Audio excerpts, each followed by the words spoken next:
Hello and welcome to today's podcast. I'm Susan Guthrie, your host, and I am truly excited today to share the story of my guest's marriage, divorce, and subsequent happier life as co-parents and friends. This is a story that divorce attorneys do not get to share very often. It's a story that needs to be told, deserves to be told. And I'm calling it, as I told my guests, the unicorn divorce, because again, as a divorce attorney for 30 years, this is a story I have not heard very often. In fact, their particular approach is unique and full of hope and lessons, I hope, for all of you. So I have two guests today. They are a happily divorced couple and a couple who say their happy divorce and the ending of their marriage actually brought them together. I love that. That's part of their title. In fact, they shared their experiences, as I just said, in a fantastic book. I've read it twice and I'll probably read it again very soon. It's called Our Happy Divorce, How Ending Our Marriage Brought Us Together. So please welcome Nikki I will re-record this, DeBartolo and Benjamin Heldfond. Thank you for coming today. Thank you very much for having us. And I'm sure she's been called a lot worse. So. I knew I was going to stumble somewhere, but Nikki DeBartolo and Benjamin Heldfond, I am so pleased to have you here. And I have to tell the little story, and you may not even remember it, but the way that I met the two of you, I'll say, was I was watching television one morning and I saw Michael Strahan on saying, oh, I'm going to have this couple on talking about their book, Our Happy Divorce. And I heard it out of the corner of my ear because obviously it was about divorce and I noted it. And then I was on my Instagram feed and I looked down and I had a direct message in my Divorce and Beyond Instagram feed, and it was you guys. What? And I think you were at Good Morning America, maybe in the green room, getting ready to go on. And you had reached out saying, we like your podcast. We'd love to talk to you about being on someday. And my head went, boom. It was like, oh, crazy. That's meant to be. Talk about fate. And we connected after. Then I watched your interview and felt even more excited. And then we connected and we set this up. So you were kind enough. You sent me the book. As I mentioned, I've read it twice now. And if you could see it, you'd see that it's underlined and highlighted and circled and starred. I love the book. I love so much about it, and I'm thrilled that you're both here. So, and I didn't know if you would remember that Good Morning America story, but for me, it was really like, wow, talk about the universe. Right. And that's probably exactly what happened, because I know that when you're about to go, we had done some TV before, but, sort of local morning shows in local areas or cities, and going on Good Morning America. I mean, talk about fear and just, how many people are watching and trying to get it right, and nerves. And so I know in the green room, it's walking around doing something, trying to find something to do, trying to make the kids not annoy us because they kept talking to us. And I'm like, okay, I'm too nervous to listen to you guys right now. I think we might be the only people who ever have been on that show that got their own green room, because we brought my two young kids, our son, and the two of us. So I think they planned ahead of the chaos that was about to ensue in the background. Well, it was a great interview, and I hope that interest in your book went up quickly after that, because it's wonderful that you got such a national or international platform. It was a great interview. I really enjoyed it, and I'm thrilled that we're going to be able, when you do television like that, it's usually a 3 or 4 minute segment, and I already told you when we started taping, this will probably go over my usual 30-minute episode, but there's so much. I'm going to hold your book up for the people who are going to be watching this on the YouTube channel. There is so much, not a big long book, but there is so much in here that I told you, I think it should be required reading for any couple that is contemplating divorce, because you did it in such a way that I believe that it was your happy divorce. And I believe and can see that you are together now, maybe more than you might have been at the time of the end of your marriage. No question. No question. Yeah. Hey, for anyone who's not watching it on the video, they're sitting in the same room together, taping this. Yeah, And then no attempted murder and no awkward feelings. I mean, we are truly best friends, and like what the book said, this is a journey of how our divorce brought us closer together and respected each other much more. And the other one we were going to use is our journey into finding a different kind of love. And that's what our divorce, so we sort of struggled between the two taglines. I don't know what they're called, but whatever. But it's the same outcome. Yeah. And I love that too, because your book unfolds as a journey. I will say, we're laughing and all, but you do share that this was a painful experience. This was difficult. In fact, I have, right in the very beginning chapter, I think it was Ben, your chapter. I've got some quotes here. You said you were living like roommates, that you had stopped communicating, and that you were in limbo. And any of my listeners know those phrases because I use them all the time, because those are the words that I hear from people when they come sit in my office and it's time to end the marriage. Yeah. But, Ben, you also said your first instinct was to inflict pain. And you actually went out and found the shark, right? You hired the shark. I did. Didn't just hire the shark. Went out and did some research on who was the biggest shark in the area, because I think it's important, and I'm glad you picked up on this, because what we're doing now, 13 years later, was progress over time. It didn't start off as a happy divorce. I think when anybody leaves a marriage or decides to make that decision, I mean, this is obvious, but it's not because everything's great. Someone did something or someone didn't do something, or, whatever the ending is, it's not at a good place. Emotionally, spiritually, physically, financially, it's an awful, it has all of those emotions, right? So when I left the house and made that decision, I wasn't on a path of, okay, how can we get along and how can we co-parent? I was on a path of how can I embarrass her enough and make this thing as ugly as possible. And not only that, but show our son what a fraud she was, or what kind of the real person she was. And when I say real, I mean through my glasses at the time, right? And my glasses at the time it was all her fault. She ended the marriage, her actions, I had nothing to do with it. So I was going to show everybody that. So I went out and I engaged an attorney and told him what I wanted. And it was destruction and embarrassment. And then he in turn took a very nice, big number retainer. And he wrote a week later, he wrote a War and Peace manual. Which is probably the same War and Peace that he writes for everyone, just changes the name. Yeah.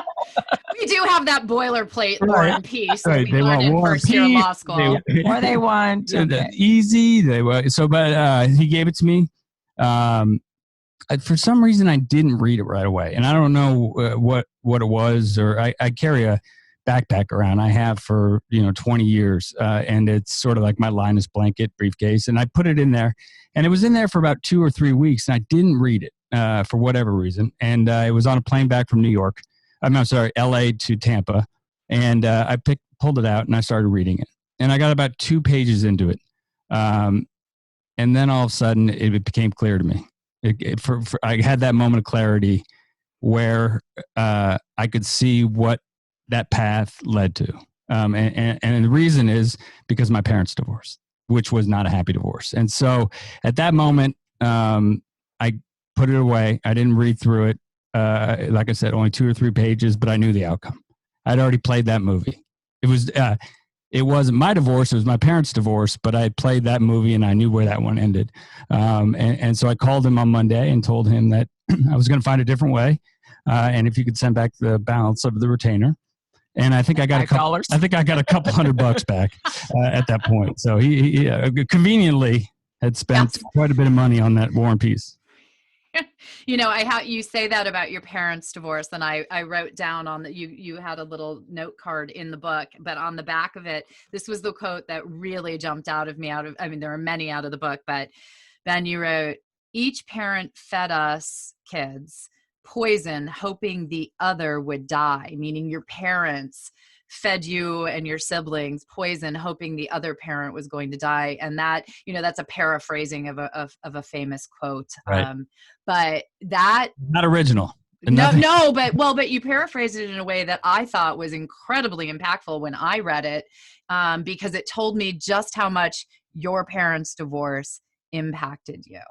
And impacted me, but also impacted me for the good. And it's funny because I'm a recovering Jew, but my mom is Jewish, and she has the Jewish guilt and mother trip. And then I sent her a copy of the book before we went to print because I wanted her to read it and I wanted her to be okay with it. Because the one thing we didn't want to do, and one of the reasons the book is so short is because we don't go in the blood and gory details of what happened and who did what. You know, it doesn't matter.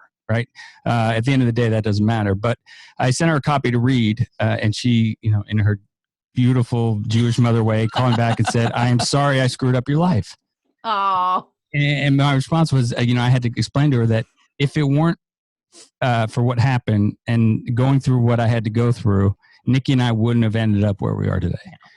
Because I made a decision not to repeat the same mistakes. And I also, it was so, there's a little therapeutic part of it too, realizing that my parents didn't sit around the table when they were deciding to get divorced and premeditate and talk about how they were going to screw up our lives and how they were going to use us as blocking and tackling tools or, you know, whatever, you know, they didn't decide to put us in the middle of it. It just happened because they were in the space that I was in, of anger, you know, resentment, romance, finance, all those buttons that divorce pushes, and they were doing it blindly. So it wasn't premeditated. So I had to explain to her this whole thing that this is, I told her, if you could give me a crystal ball and have me go back and change what happened, I wouldn't do it. Because I am determined and convinced that we wouldn't have the life today that we have if I hadn't gone through and had that experience with my parents. And I think for me, it was the reverse. My parents, 52 years later, are still married. Mm-hmm. So my driving force was trying to make sure our son's life was as close to the way I grew up. And it's still growing. I mean, my parents, luckily, are both still alive, and we spent a lot of time together. And married. And married, yes. Married. And so I wanted Asher's life to reflect as much of normalcy as it possibly could. Like, I wanted him to live a normal life with two divorced parents. Yeah. I was the X factor really quick. I mean, like, I think that I was, obviously Nikki, you know, wasn't thrilled and happy at the end of our marriage, but I was the loose cannon. For the most part, you know, she had her part in the marriage, but she was a much more, I think, reasonable and amicable about, you know, when we decided. Yes, I didn't go through this whole she knew about it. I did know he was doing it, but I did not do it myself. I was always wondering what that black Lincoln Continental was following me. Now I know. The hit squad. Yeah. Where to get you. Well, but that's actually, I think, the significant turning point in your story, then, when you called the attorney up, got your $200 back, and ripped up the War and Peace. You reached out to Nikki, and the two of you, I saw earlier when we were talking, Ben, I think you have a Starbucks. Mm-hmm. Always. Yeah. So you two actually sort of, instead of sitting around the kitchen table like you said your parents didn't do, you two sat around a Starbucks table and over a, you know, venti half-fat mocha latte. Decaf, 3 pump, raw sugar. Yeah. Yeah. No. But you two worked out your divorce together, and you reached out to Nikki. And one of the things, Nikki, that really stuck with me when I read it was you said for the first, you know, Ben called and said, "Can you meet me at Starbucks? We want to talk." And you two had not talked, I think, for a little while after he left, and you had left you a symbol of the marriage being over. And then you pulled up to the Starbucks parking lot, and you talk about sitting in your car and thinking about, you parked next to Ben's car. You thought, should I move in case it's awkward to walk out together? Should I just turn around and go home? Right. Should I get out of this car and go in there and have this unknown talk? You didn't know why Ben had called. No, I didn't. And all those things went through my head because I like confrontation, but I don't like confrontation. So it was scary, but it was more so it was almost like those butterflies when you go on a first date, but this was like a first date you knew like could go really terrible. Because she didn't, one thing that's important is that after I called that lawyer, I also had a clarity that I'd known about myself through my recovery, quite frankly, and some of the lessons I've learned in recovery about taking two to make a relationship and taking two to ruin it. And every resentment I have a part in it. And I didn't know, he was doing any other work on the side, like that kind of like inner work. Right. So you pulled up the coffee shop knowing that I had hired this lawyer. I didn't know if there were bullets that were going to come at me as I was getting out of the car. Yeah, well, it took courage just to get out of the car, I think. And it probably took Ben a lot of courage to call her and ask her to come. Well, I had to come and realize and do this work of taking an inventory of my part in the ending of the marriage. And it wasn't my part, but if Nikki had done, there was no buts, there was no if onlys, it was just my part. And then I sort of had to read it to another man. And halfway through it, I had this moment of clarity that which I usually do when I take an inventory, but it was, I wouldn't want to be married to me either. Right. And it was clear because it was on all these actions that I had taken, distance, not being a good husband, not being a good father. And so that was part of the process is we both had to understand, and we emphasize this so much to people who are going through this, that it takes two to make a relationship and it takes two to ruin it, no matter what the other person has done. And I don't know I know we couldn't. I don't know if other people could, but I know that we couldn't get to the place we were unless we both had that sort of core understanding or came to that understanding that it takes two to make it and it takes two to ruin it. Because otherwise you're going to live your life in the past. You're going to live your life, with all that stuff and no happiness, no well-being, nothing good happens by living your life in the past. And so then the next part of it is to make amends and fess up to what I had done. And so that's when I called Nikki and sort of my cryptic, dramatic way, just like leaving the ring on the counter on my way out the door. I called her and I didn't tell her what it was about. I just said, can you meet me for coffee? I have something I want to talk to you about. I was like, oh boy. Yeah. Well, but then I'll reveal the secret here, but Ben you started the conversation with an apology. Yes. Yeah. Might be the first only time I ever apologized. But that to me felt like a pivotal moment in your process. It absolutely was. It absolutely was the most pivotal because it was. Because in turn, I apologized for my part, which again is probably one of the first only times I've ever apologized. And that's not, wasn't my intention was to get her to apologize. It was my intention was to clean up my side of the street and clean up my wreckage of the past and clean up my wreckage of the marriage ending. And, I was selfish. I wouldn't want it to be married to me either. Right. I was.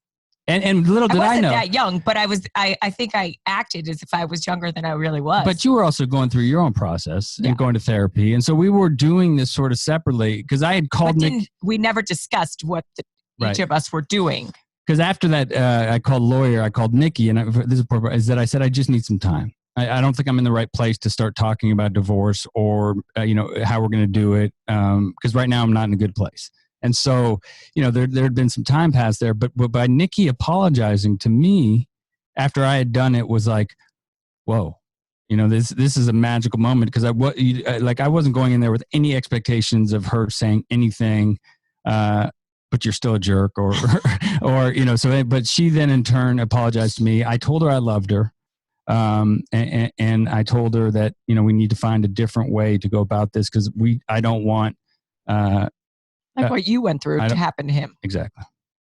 Yeah. Well, and then in that same, so you've now had that moment where, which I just see the two of you sitting in a Starbucks, with all these people around and the half-fat mocha lattes in front of you. And you have this, I mean, that is a moment of connection. That Yes. is a moment of sharing. So you have to you have to kind of like block out all the people. Right. I mean, luckily we were outside. We were outside, yeah. But there's still people outside. And it was a pivotal moment, a turning point in our next chapter, if you will, of our lives, because it for sure. Immediately right then, when two people truly apologize to each other and get real with each other, and then there's a genuine acceptance of that apology, all of a sudden you've cleaned up the wreckage of the past, like I said, and then you can move forward, and there's so much more room to move forward, but there's also so much more opportunity to be in the moment and be happy. I think as human beings, we all have the right, the capacity and the ability to be happy, but only if we can stay in the now and the present and not live our lives, if in the future out of fear, or in the past out of regret or resentment. So at that moment, I didn't know what was going to happen, but I just knew there was it felt to me like a ton of bricks had been lifted off my chest. For sure. Yeah. And, and then, we went into, I don't know. It was just a magical moment. Like you said, it was a turning point. Again, not knowing what was going to happen, because there still was a lot of, it didn't just click like that either. I mean, after that moment, it just wasn't like, okay, let's go on, let's take Astra to Africa, just the two of us, and leave our, spouses at home, which we did this summer. But it wasn't like that. Like, we weren't ready to be best friends and do all that, but we just knew that there was something special that happened at that coffee shop. I mean, for me, I kept thinking in my head through this whole thing, like, we were best friends when this first started. Like, when we first got together and we first got married, like, we were best friends. I mean, and I don't ever say that that's the way it should have stayed, because we would never have Asher if it wasn't for us getting married and having a child. But like, I kept trying to think, okay, we were best friends. Like, how do we get back there? Like, because it's there. It didn't go away. No. And it just drifted apart. And I think part of the amends too was I had to be real with Nikki and said, we went through, I went through every red light that, whomever you believe in, God with a big G or God with a little G, put up in front of us while we were dating. And I think we both did. Yeah. We just plowed through these like warnings about, whatever it is, whatever came up. And I remember sitting, getting my tuxedo ready, and when I used to have hair, doing my hair and looking myself in the mirror and going, you shouldn't marry this woman. You shouldn't do this. And I was sick on our wedding day. She was completely sick and got sick on the wedding day. So, walking down the aisle, my dad looked at me and he said, "You don't have to do this. You know that we can run." And didn't he offer you some money? No, he just said, you can run. You don't have to do this.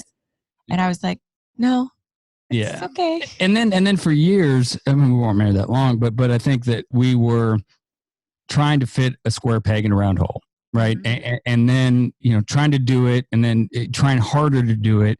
Then we had this baby. And then getting madder, it didn't do it. So, okay, what'll make this square peg fit in a round hole? Let's have a baby. But it was the best thing we ever could have done. And I wouldn't take that and anything. But the thing is, instead of not playing the game and realizing the square peg doesn't get in a round hole, is we kept on trying and then getting madder and madder and madder that it didn't fit. And then, then sooner or later you just smash the thing and throw it out. And then you just take your ring off and leave it on the You've got a very banged up puzzle at that point. But well, the next thing that I really focused on, and I hear people pay lip service to this concept all the time. I am a divorce attorney, or have been. And people always want to say they want to put their children first. They want what's best for their children. You two, and let's go back to that very first Starbucks meeting. Right after the apologies, you two had a discussion where you agreed that you were going to have joint custody. And Ben, I think you said, great, then we can figure everything else out. And then the overriding, and you read this throughout the book, when you were making decisions throughout, it was always with what is going to work best for Asher, your son. Yeah. And it's just replete through the book. But I truly, I hear it a lot. I don't always see it in how people act. Because it's simple, right? I mean, I think that Simple. it's simple, but it's not easy, okay? Right? Because of all the emotions that come up. And look, our minds can play amazing tricks on us and can justify any sort of behavior, right? And so I had asked her that question about joint custody and joint, and that's the only thing, the first coffee shop meeting was an apologies, amends, acceptance, and then, telling each other we love each other. And then that one question of, do you have any problem with joint custody and joint 50-50? And Nikki's response was absolutely, of course, you're his father. I want him in your life. And that's why I said earlier that she was so much more amicable and so much more, because she wanted this, thing for Asher that she had growing up, even though we were going to be divorced. And so I said, really, the other stuff can be worked out. I mean, it wasn't, like I said, it was not simple. The concept is easy. I'm sorry. It was simple. The concept is simple, but it's not easy in practice. No. And, it took a lot of getting back to when we started. So we then went, and you talked about collaborative, right? And I'd done some research before the meeting with Nikki and talked to her about this collaborative process because it was sort of a newer thing. I don't even remember. I know it's part of the statute now in Florida. But I don't know if it was back then. I don't either. You probably know, Susan. I don't practice in Florida, but I don't think it was that long ago. I don't think it was a part of the statute. And so I read about it and it seemed great, signing a contract, saying you work together. I think that we took it one step further in the sense that we both hired our lawyers. We had our first meeting, and then we, at that same coffee shop, at that same table outside, after a few meetings, we went back and forth and truly, whether it's financial, custody, bringing people into each other's lives. I mean, Nikki knew that I was probably going to sow some wild oats. Oh, and then she asked me, this is a perfect example. She asked me, just to make sure that I don't bring everybody through. I make a joke, Mercedes or Crystal or Diamond, by our son. I have no comments. Right. And I feel like it's like every dude's rite of passage has to go through that, I guess. Exactly. And I did. And so here's the perfect response, right? It is when I'm looking at it through ego and I'm looking through not what's best for Asher, but what's best for me. The answer is, who the hell are you to tell me who I can and can't bring around my son? Right. Looking at it through a lens of what's best for Asher, she's right. She has a good point. It's not best for Asher to meet Diamond or to meet Mercedes or whoever it is until I am sure that person is going to be in his life. And so, again, simple, not easy. And it took, literally like, okay, we're going to answer this question for what's best for Asher, both in our mind and maybe sometimes even out loud. The financial settlement it wasn't me. It was like, how are we going to do this so Asher has a good quality of life at both houses? And everything up and down the aisle or up and down the list. And we got through it. And it was funny because I don't think either of us had the intention of figuring out this whole divorce ourselves at a coffee shop. So when we brought it to our lawyers, when we brought it to the lawyers, they were like, okay, so you figured it out. They're like, what do you want to do with this? Right. We're like, you guys do. You fixed it. You write it up. Now put your run-ons and your confusing whereas and if so and whenever into legal language that you went to school for 4 years or whatever to figure out. Put it in legal language, and so they did that. And sorry, we had a little technical difficulty. Technical difficulties. Hold on. Yeah, we got it. And so even at that point, and this is so interesting, is that my lawyer, this is collaborative, told me, are you sure? Do you think that if, she's willing to do this, that she might be willing to do this? Like this is, I had to be the voice, the adult in the room with my lawyer and say, yes, this is what we agreed upon. Draw it up. And ironically, what I had paid this shark lawyer in the beginning to look at all the paperwork, prenups and all that, I paid my lawyer about half of what I paid him to do this, War and Peace. Again, probably pay that guy, if knowing what I know and learning what I learned, would have paid him much more, because it was too important of a lesson. But it just goes to show you that, we did it by ourselves, and it was inexpensive. And people thought we were crazy. Totally. Oh, I'm sure I'm sure there were people in my profession who are listening to this saying there were mistakes made if they didn't have counsel negotiating this for them. And, but I know, I switched from a litigation practice to a mediation practice about 10 years ago. I think of a mediator as someone who's there to help people have the conversations that you two, I just want to point out, found a way to have without somebody facilitating for you. That's the ideal. But right. If you can't, then get someone who can help you. Yeah, and I think those conversations weren't always like roses and butterflies. No, and they were unicorns. Yeah. And they were big ticket items. I think that it's important that yes, you're right. We're not condoning people to, not get legal representation or not feel secure with having somebody to, bounce something off of or give look things over and read it and, make sure all those words that we don't know. Yeah, and it wasn't one coffee shop meeting. I mean, it was back and forth, and she would come, and then I'd look at it, and it was like she had a jewelry business, and it meant a lot to her. I could have been the guy who said, that's half mine because it means a lot to you. Right? I mean, I think that's sometimes I'm sure you see it. I'll never forget. I had a friend who was going through it. We were meeting for coffee, and this was why Nikki and I were married. And he said he just got done with a 3-hour mediation with a couple who fought for 3 hours over an espresso machine. Right. And it was like, each lawyer was $4.50 or whatever it was an hour. And they both spent 3 hours, talking about it. One. They could have 5. Oh, and that's just with the time in court. There's prep time to get ready for court. And then there's time afterwards to rehash what happened in court. So we just, would go back and forth. It happened over a period of probably 5 or 6 meetings. She would go talk to her counsel and her family, and I would do the same thing, and we'd come back. And so it wasn't this flippant sort of careless process, because there was legal, but it was just her and I. Yeah, it was her and I. I think even our families thought we were a little crazy, right? And I think it's a lot like business, right? I think that no offense to any lawyers out there listening, or recovering lawyers, I think like yourself, right?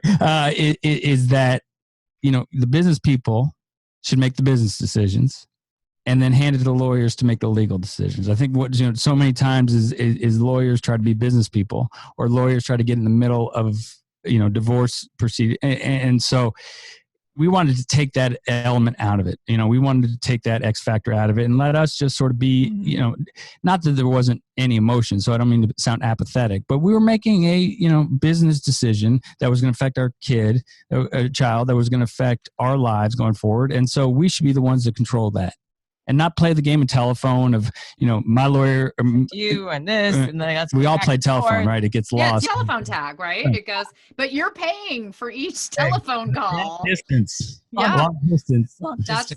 That's one of my examples when I talk about why mediation is better than litigation. But, you make a really good point, and it's another one that I've been saying to clients for years, is it's your life that's being negotiated, that's being restructured, your child's life. It is not my life. I go home to my family that is also a reconstituted, restructured family, and with a step family and all kinds of interesting permutations, and we make the decisions there.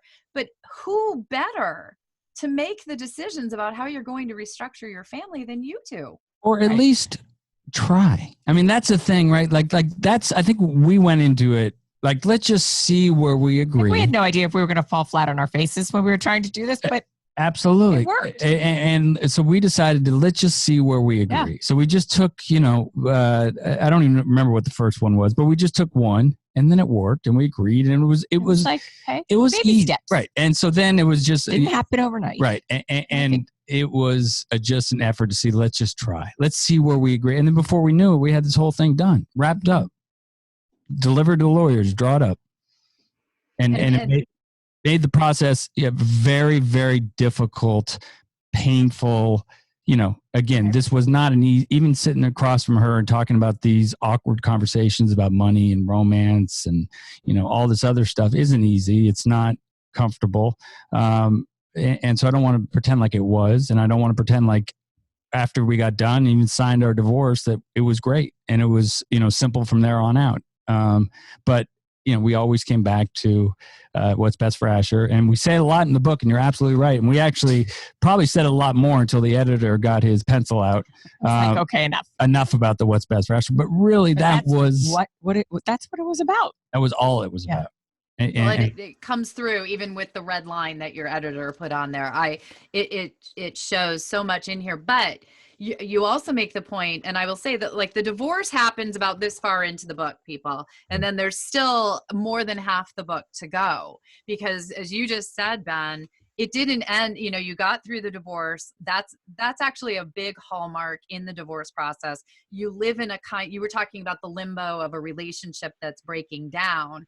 Divorce is another limbo, because you don't know how things are going to work out. You're doing this negotiating and all. You finally get that done, and now you move into this new future. But then things start to change, and you actually had fairly quickly, you had a change in that Nikki, you became involved romantically with someone that you had both known for a time period already during your marriage. And that is a dynamic that again, as a divorce attorney, I can tell you. I mean, it was right from the start a test to our commitment to what was best for Asher, for me, particularly because, again, if it was John Doe, the last thing a man wants, and a woman, I'm sure, is for somebody else to be around your son, and quite frankly, your ex-wife. I mean, there's the sexual part of it, and then there's also the ego part of it about somebody else being around your son. And I knew the guy, so I was like, okay, we were walked out of the coffee shop, we were divorced, everything. We were on this new roll of what's best for Asher, and then boom. Oh, by the way, I'm dating Chad. You're what? And so, I remember, and this is where we say in the book also, is we faked it till we made it, right? And we were committed to this. And I remember one time in particular, the first time, I think, not that I was around Chad, but the first time where I really had to practice these principles. And it was, I was coaching Asher's Little League. And after the game, Nikki ran over to Chad. Asher ran over to Chad and gave him a big hug. And I'm there, trying to pull the dagger out of his heart. Right. The dagger in my stomach, my insides are doing somersaults. I'm like, I just want to get out of there. I've felt so uncomfortable. And I'm literally finding myself going, what's best for Asher? What's best for Asher? This is, look, he loves the guy. Nikki loves him. Nikki's happy. And at the same time, though, and I don't know if I've ever told you this, that I felt both sides of it. Like, I felt that, like, ouch.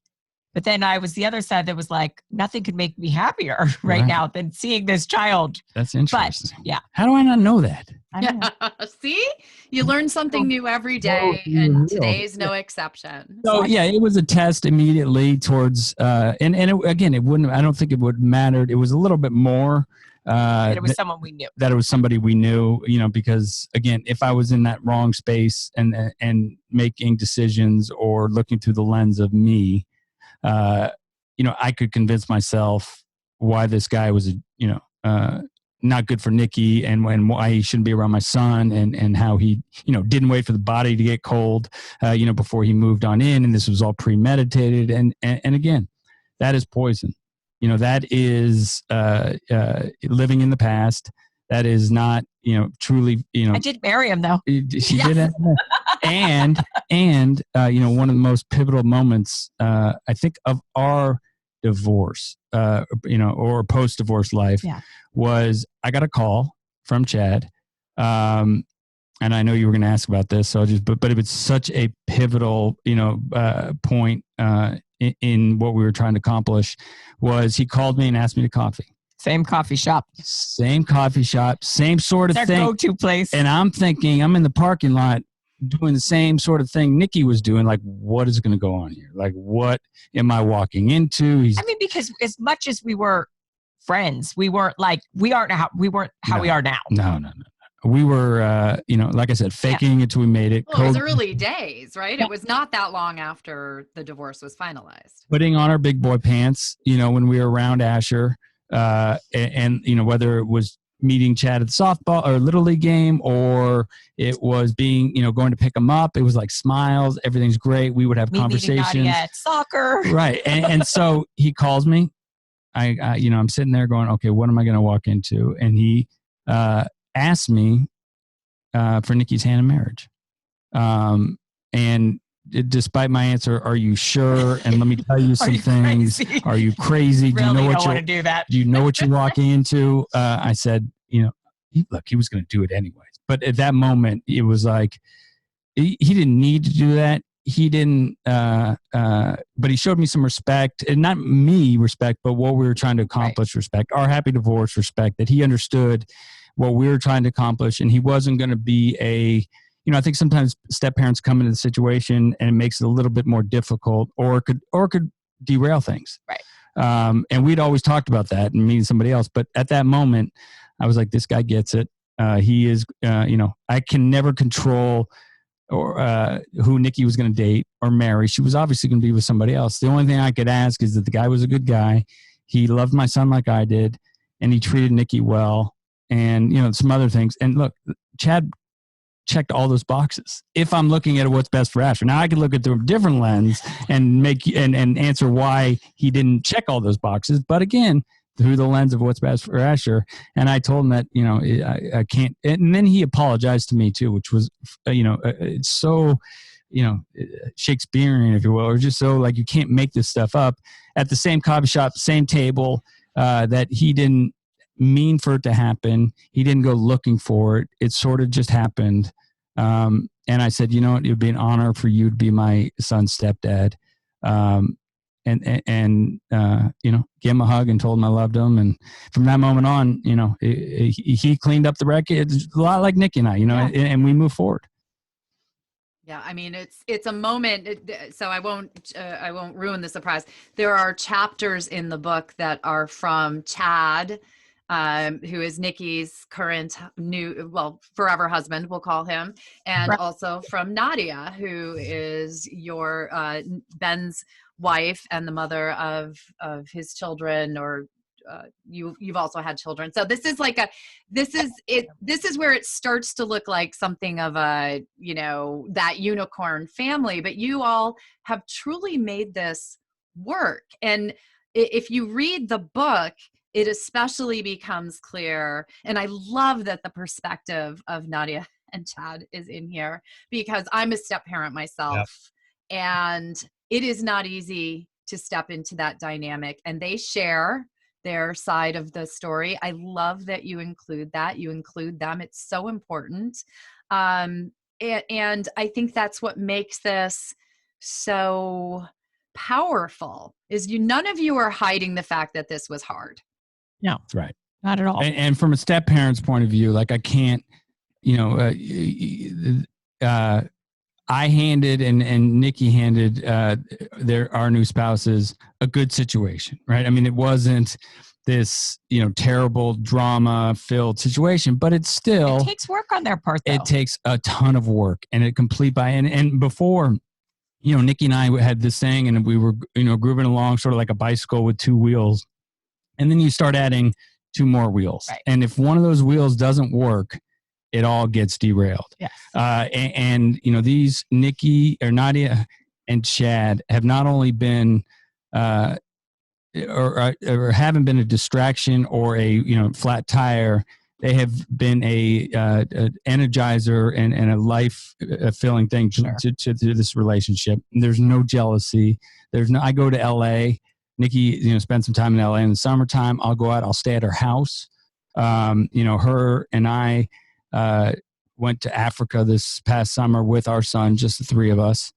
It wasn't that Nadia and Chad weren't invited. I shouldn't say that's such a bad thing. They just, Nadia's got two young kids at home, and Chad is, sort of has an important job of being sheriff of Hillsborough County. So law and order and all. Right. So we went together, and it wasn't like, when I told Nadia, it wasn't like, oh, hell no, you're not going to Africa with your ex. Are you crazy? She said, Asher would love that. What a great opportunity for Asher. So it truly is, they don't get enough credit. No. Step parents don't get enough credit because they had to swallow ego too. You know, they had their own egos and they have their own thing, and they had to put Asher first and sort of, you know, commit to what we were doing. And I have to say that I don't know if I had sensed, no, I do know. If I had sensed anything, a problem that Nadia wasn't going to understand what we were trying to accomplish, or, you know, be a proponent of it, or not be a distractor, I don't know if I would have been with her, because again, we were committed to what's best for Asher, and bringing somebody into what's good, or going good, I should say. It wasn't, you know, I think it was like 4 years into it. Yeah. But it just wasn't going to work. I mean, we had to be committed 100% to making those decisions, and those tough decisions, and those tough sacrifices, and you know, making the choice. Luckily, I didn't have to, of you know, bringing somebody around Asher, but then marrying somebody, knowing that she was going to be great, and they've turned out to be best friends. And tell a story about how Asher, or you met Nadia, or you talked to Nadia first. This is brilliant. Yeah. Asher was, I don't know, we argue about the age. Right. Ben says, what, 4? So whenever Asher would be at Ben's house, I would call him every night to say goodnight. So I call him, I'm on the phone with him, I'm saying goodnight to him. We're just, you know, talking about his day. And he says, hey, Mom. I said, yeah. He said, do you know Nadia?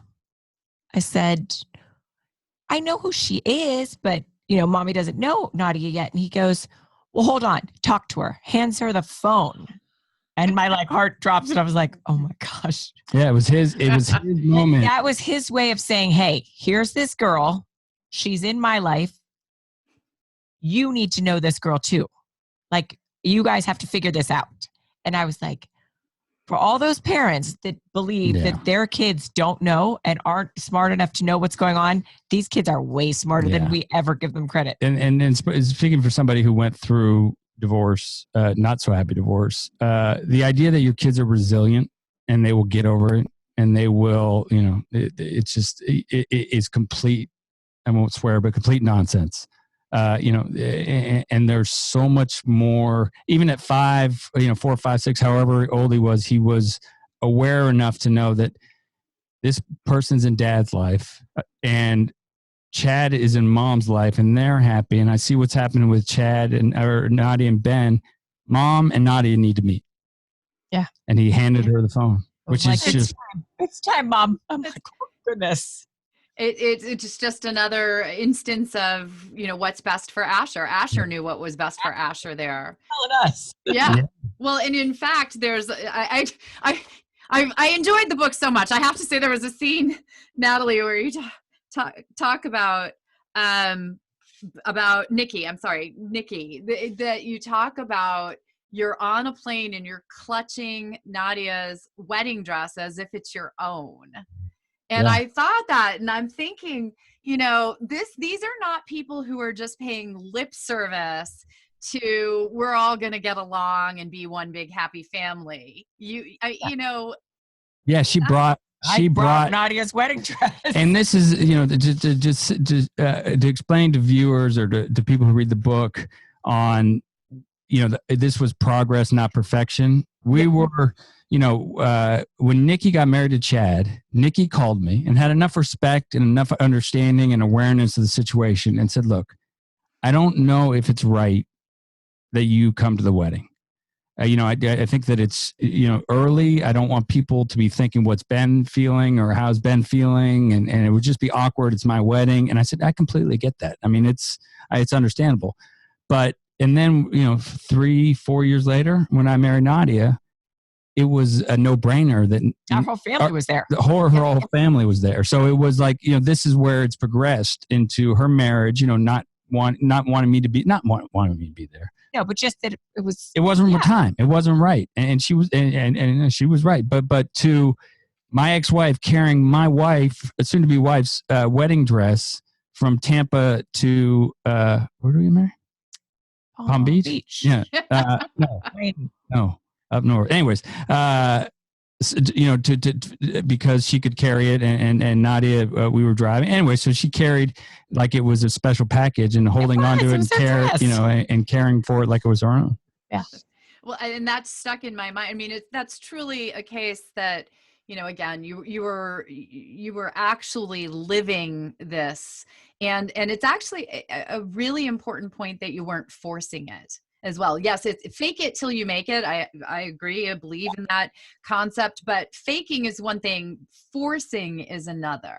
Right. And you all have evolved into, I encourage everybody. Well, first off, there's a photo section in the book that just makes me happy just to look at it, because you will, at first you have to start reading all the captions, because it's truly a blended family album. Everybody's in every picture, but you truly live it. And, I definitely have to bring up the fact that the last chapter in the book is from your son. And if nothing else in this book gave everybody hope and an understanding that a happy divorce is possible and what the effect of a happy divorce can be, that chapter is it has the shining light and the holy grail around it. That is it. So how did it come about that your son was the final chapter, the author of your final chapter in your book? I think at the time we were writing it, we just asked him if he would be willing to talk about his experience. Because I said, I think we both told him that him talking about this could help other kids too. And it could help parents try to make other children's life as normal as possible.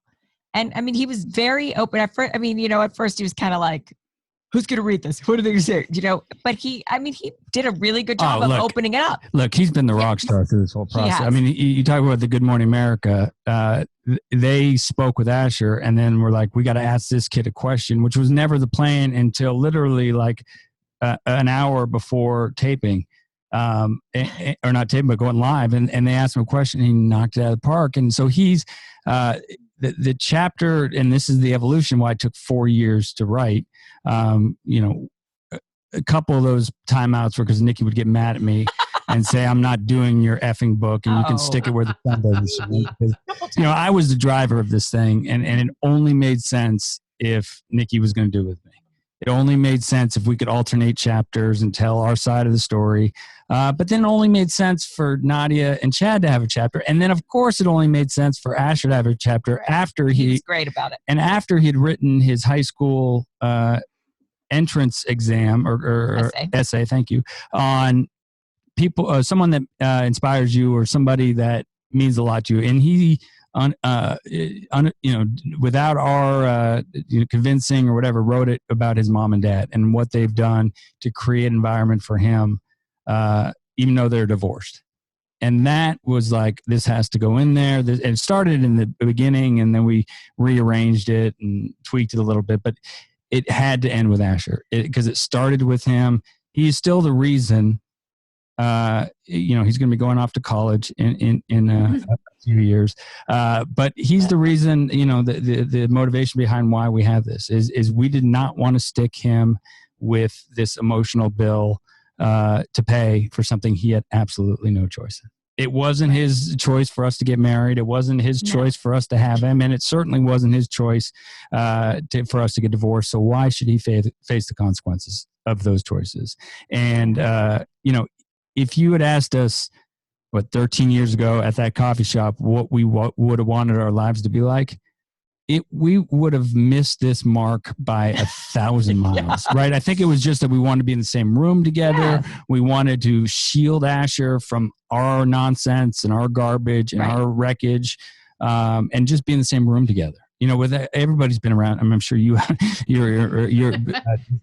my life. Yeah. When you're around a divorced couple that doesn't get along, it's like this palpable tension in the air, and it makes everybody awkward. So I think if you had asked us, or at least me 13 years ago, we just wanted to be able to be in the same room, coexist, and not make everybody, including, but most importantly, Asher, feel awkward and I remember that he, a couple of years ago, we went on a fishing trip, and we were on the boat fishing, and out of nowhere, he said, "This divorce is hard." And I looked at him, and my first reaction, ego, was, you have no idea, you little ungrateful, blah, blah, blah. And then it hit me, like, even as good as his mom and I get along, and as good as, Nikki and Nadia and Chad and I get along, divorce is still hard on kids. It's, if you gave them a choice, they would want their parents together. And then it took me back to just, besides all the other nonsense I went through with my parents, but just being displaced every couple of days, and having two different homes and their schedule, and forgetting a book at the other parent's house, or that's tough in itself. So much, just take that and add on all the other stuff on top of that, and then you'll know how really hard it is. Yeah. Well, and I think the overriding message, and certainly something I suspect your son knows very well, is just how much both his parents and his bonus parents love him. For all of you to work together and go through, the growing pains that this must have occasioned, all out of the concept of what's best for Asher, that it's a beautiful story.